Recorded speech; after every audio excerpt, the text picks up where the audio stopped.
अस्सलाम वालेकुम। कैसे हैं सब स्टूडेंट्स? आई होप सो आप सभी ठीक होंगे। आज मैं सेकेंड ईयर का चैप्टर नंबर 18 रिप्रोडक्शन जिसको हम स्टडी कर रहे थे उसी का थर्ड लेक्चर स्टार्ट करने जा रहा हूँ। आज हमने basically human male reproductive system को डिस्कस करना है। ये सेक्सुअल रिप्रोडक्शन का पार्ट है जो आज हम डिस्कस करेंगे कि मेल के अंदर या मैन के अंदर सेक्सुअल रिप्रोडक्शन किस वे से होती है, उसके अंदर स्पर्मेटोजेनेसिस कैसे होती है, स्पर्म्स कैसे प्रोड्यूस होते हैं, इन सारी स्ट्रेटजीज को आज हम इंशाल्लाह डिस्कस करेंगे। सबसे पहले मैंने ये चैप्टर का नेम लिखा हुआ है और साथ ही सेक्सुअल रिप्रोडक्शन का टॉपिक लिखा है। तो सेक्सुअल रिप्रोडक्शन को डिफाइन करते हैं। सेक्सुअल रिप्रोडक्शन होती क्या है? It is a reproduction in which formation and fusion of gametes take place. यानी ये वो रिप्रोडक्शन है जिसके अंदर गैमेट्स बनते भी हैं और फ्यूज भी होते हैं। सबसे पहले हम देखते हैं reproduction with formation and fusion of gametes. That's mean gametes बन भी रहे हैं और फ्यूज भी हो रहे हैं। ये एक एडवांस स्ट्रेटजी है। ये समझा जाता था कि जो एसेक्सुअल रिप्रोडक्शन है वो एक ओल्ड स्ट्रेटजी है, वो कोई एडवांस स्ट्रेटजी नहीं है। सो आहिस्ता आहिस्ता एवोल्यूशन के दौरान एनिमल्स के अंदर या सारे ऑर्गेनिज्म के अंदर एक एडवांस स्ट्रेटजी आ गई जिसको आपने क्या नेम दिया? Sexual reproduction. लाजमी है सारे ऑर्गेनिज्म के अंदर सेक्सुअल रिप्रोडक्शन मौजूद है। कहने का मतलब ये कि जो ऑर्गेनिज्म आहिस्ता आहिस्ता एडवांस होते गए उन ऑर्गेनिज्म के अंदर सेक्सुअल रिप्रोडक्शन की स्ट्रेटजी बनती गई। इस रिप्रोडक्शन में गैमेट्स बनते हैं। गैमेट्स की दो काइंड्स आपके पास होती हैं, एक एग्स होते हैं और दूसरे स्पर्म्स होते हैं। एग्स होते हैं ये फीमेल गैमेट्स होते हैं, ये नॉन मोटाइल, इनके पास फ्लेजेला नहीं। जो स्पर्म्स होते हैं वो मेल गैमेट्स होते हैं, मोटाइल होते हैं, इनके पास फ्लेजेला होता है। इन दोनों की फ्यूजन को हम क्या कहते हैं? फर्टिलाइजेशन का नेम देते हैं। वो आप इसे में भी पढ़ चुके हैं। इनकी प्रोडक्शन के दौरान एग और स्पर्म की प्रोडक्शन के दौरान मियोसिस होती है। मियोसिस जेनेटिक कॉम्बिनेशन की बेस है। इस दौरान जेनेटिक मेकअप चेंज होता है जिसका बेनिफिट ये है कि जितने भी एनिमल्स हैं सबका जेनेटिक मेकअप एक दूसरे से डिफरेंट होता है। अब जब आप गैमेट्स के टाइप को डिस्कस करते हैं तो आपके पास दो टाइप्स आ जाती हैं गैमेट्स की। एक आपके पास आइसोगैमेट्स, दूसरे आपके पास हेटेरोगैमेट्स या एन आइसोगैमेट्स कहते हैं। आइसोगैमेट्स आइडेंटिकल होती हैं, ये गैमेट्स सारे के सारे एक जैसे होते हैं। और एन आइसोगैमेट्स नॉन आइडेंटिकल होते हैं, दूसरे से डिफरेंट होते हैं। जैसा कि एग्स और स्पर्म्स मैं ऊपर ही बता चुका हूँ। जो एग्स होते हैं नॉन मोटाइल होते हैं, जो स्पर्म्स होते हैं ये हमेशा मोटाइल होते हैं। स्पर्म मेल के अंदर और एग्स फीमेल के अंदर प्रोड्यूस होते हैं, दोनों फ्यूज होते हैं। इनकी फ्यूजन को फर्टिलाइजेशन का नियम देते हैं।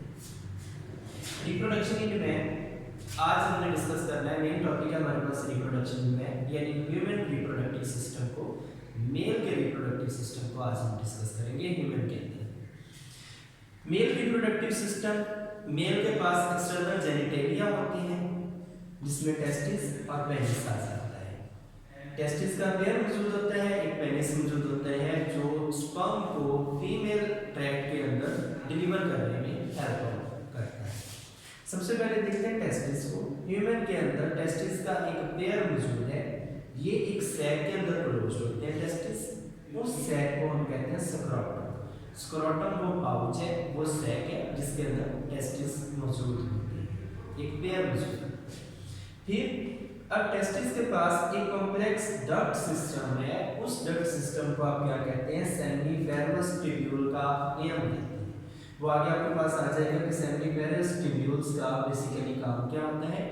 ये बाकायदा तौर पर स्पर्म को इजैक्यूलेशन में भी हेल्प आउट करते हैं, उसके अलावा स्पर्म के स्टोरेज में भी हेल्प आउट करते हैं।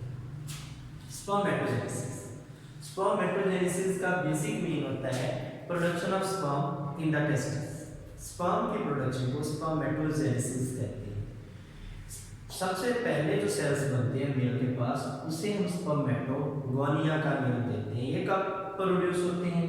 जब जर्मिनल एपिथेलिया यानी जो टेस्टिस की लेयर है, एपिथेलिया लेयर को कहते हैं, अपरमोस्ट लेयर को वैसे कहते हैं, उसके अंदर रिपीटेड डिवीजन हुई, उस डिवीजन के नतीजे में स्पर्मेटोगोनिया बनी। रिपीट कर रहा हूं, स्पर्मेटोगोनिया फर्स्ट सेल बनते हैं, कब बनते हैं?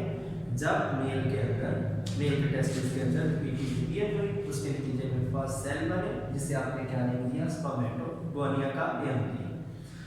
स्पर्मेटोगोनिया के अंदर डिवीजन होगी, उसके नतीजे में क्या बनेंगे? Primary spermatocyte. ये कैसे बनते हैं इसको डिस्कस करते हैं। स्पर्मेटोगोनिया का साइज इंक्रीज हुआ, स्पर्मेटोगोनिया फर्स्ट सेल बने थे, उनका साइज इंक्रीज हुआ, उसके नतीजे में डिवीजन हुई, डिवीजन के बाद प्राइमरी स्पर्मेटोसाइट बने। ये लिखा हुआ प्राइमरी स्पर्मेटोसाइट्स।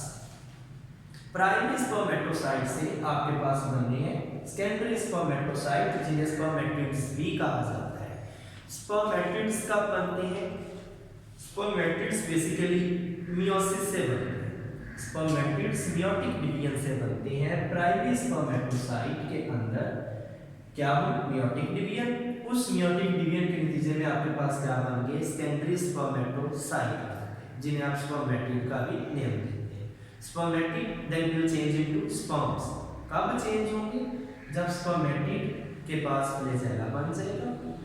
स्पर्मेटिड किसके अंदर चेंज हो जाएंगे? मैच्योर स्पर्म के अंदर। मैच्योर स्पर्म मोटाइल होता है, इसे आपको बता दें। उसके अलावा जो मेल के पास कुछ सर्टोलाइज सेल्स है, सर्टोलाइज सेल का काम फ्लूइड मीडियम स्पर्म्स को प्रोड्यूस करना है, ताकि एक तो स्पर्म नॉरिश करता रहे, दूसरे नंबर पर स्पर्म्स की प्रोटेक्शन रहे।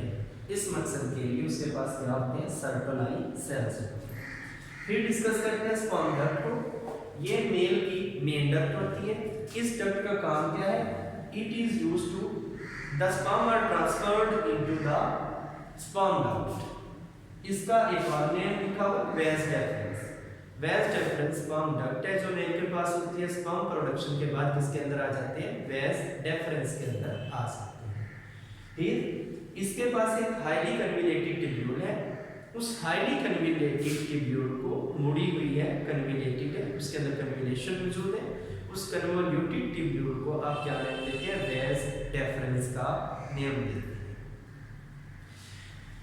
कन्विलेटेड टिब्यूल आपके पास जो आ रही है एपिडिडिमस है। मैंने वेज डेफरेंस कह दिया, वेज डेफरेंस ऊपर थी। जो कन्विलेटेड टिब्यूल है उसको आप एपिडिडिमस का नाम देते हैं। ये करेक्शन का रिपीट कर रहा हूं। जो मेल के पास मेन डक्ट है उसको स्पर्म डक्ट कहते हैं, उसको वेज डेफरेंस भी कहते हैं। उसके पास एक कन्विलेटेड टिब्यूल है। उस कन्विलेटेड पोर्शन को आप क्या कहते हैं? उस कन्विलेटेड पोर्शन को एपिडिडिमस का नाम देते हैं।